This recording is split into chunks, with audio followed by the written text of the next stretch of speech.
Harusnya NU memberikan pandangan kepada Mas Prabowo. Mas Prabowo, kok sampean kok tiba-tiba bergabung dengan organisasi keamanannya buatan Donald Trump. Indonesia itu tetap di tengah sebagai pendulum yang mendekatkan perbedaan Barat dan Timur. Ini enggak, kalau dia sudah masuk salah satu blok, berarti dia berhadapan dengan blok lain. Ini berbahaya sekali.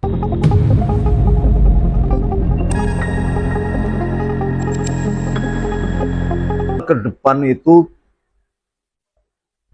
tantangan pengurus NU sangat tinggi.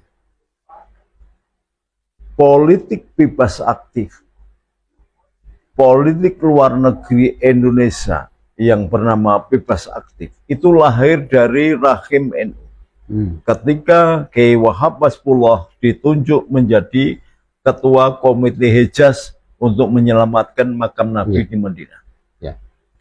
Sehingga Bung Karno dengan yakin melaksanakan itu sampai mengadakan konferensi Asia Afrika untuk memberikan penegasan diri sebagai non-blok.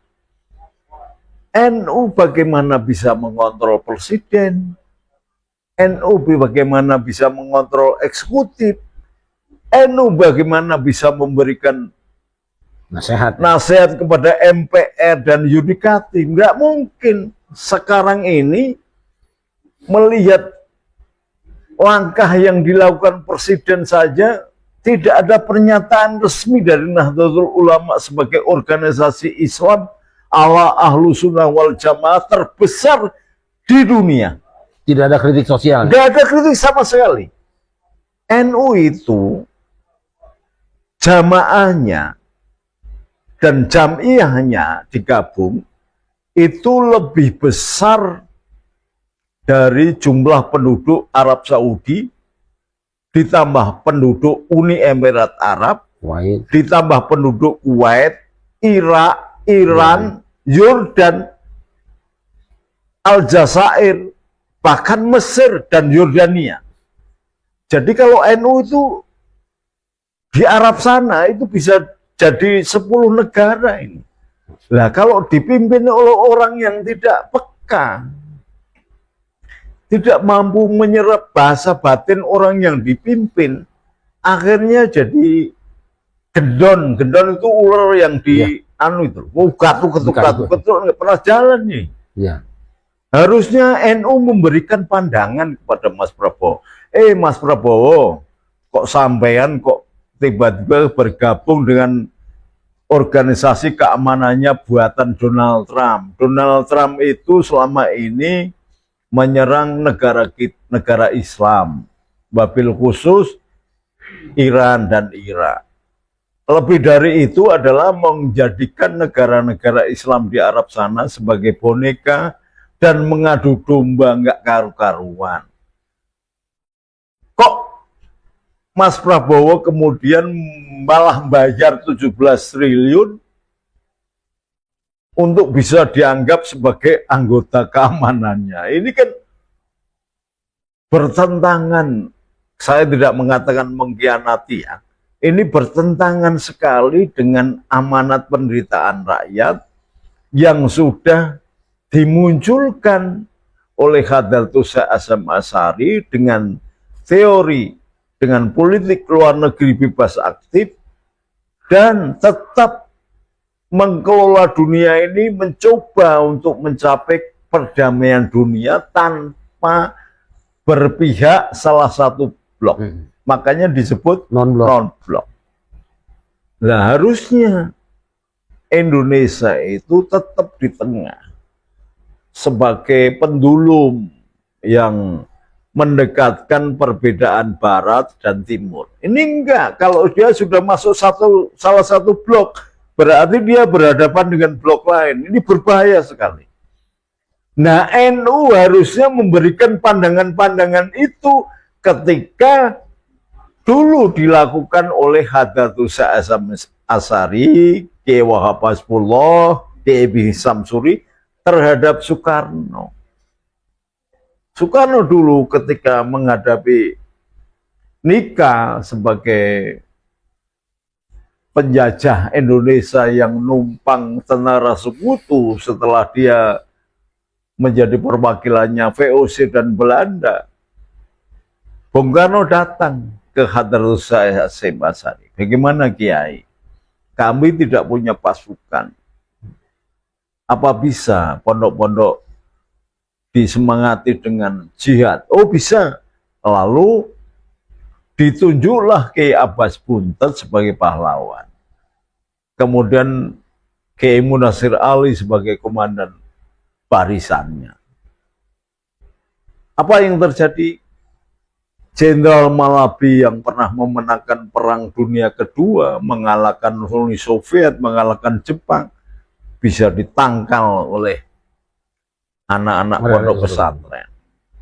Nah, yang dikomandoi oleh Mbak Abbas Buntet. Kemudian setelah Jenderal Malabi meninggal, ancaman datang oleh Jenderal Kun, Jenderal Nesseln. Kalau tidak diserahkan siapa yang membunuh Jenderal Malabi akan aku bakar Surabaya. Dijawab dengan apa? Pertempuran 10 November di Surabaya.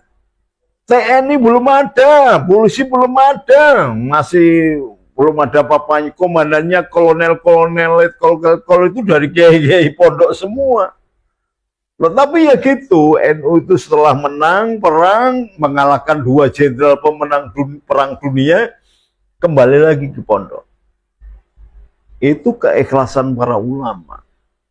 Dan baru diakui setelah zaman Jokowi ada hari santri. Selama ini kan dihilangkan jasa mereka, jasa ulama-ulama itu. Yang dimunculkan malah ini ya sama sekali tidak ada. Itu NU. Jadi NU bisa membaca, kalau tidak boleh dikatakan prognosa atau melakukan forecasting, hatinya itu bergetar kalau melihat sesuatu perkembangan zaman, maka akan muncul pernyataan yang menguatkan Indonesia ini. Karena Indonesia itu sudah dibentuk oleh PBNU tahun 1936 dalam Muktamar NU yang pertama di Banjarmasin. Maka dibentuklah dengan rahasia, dengan sir, supaya tidak diketahui, menjadi PBNU. P-nya itu Pancasila, B-nya Bhinneka Tunggal Ika, N-nya Negara Kesatuan Republik Indonesia, O-nya Undang-Undang Dasar 45. Jadi bentuk format negara itu sudah terbentuk.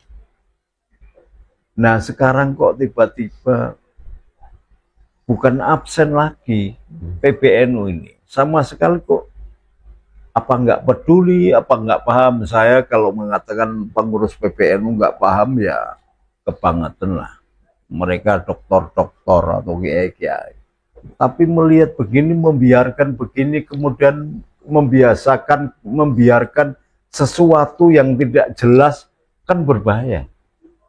Pahlawi dibiarkan, rakyat milih sendiri. Ini presiden dibiarkan, tidak pernah dikontrol, tidak pernah memberikan sumbangan apa-apa. Padahal pengurus PBNU kan juga penasihat presiden, kok bisa begini nih? Kalau memang tidak mampu, tidak cukup kuat analisanya, undang dong kiai-kiai bawah tanah di Indonesia ini banyak sekali. Minta nasihatnya. Gitu.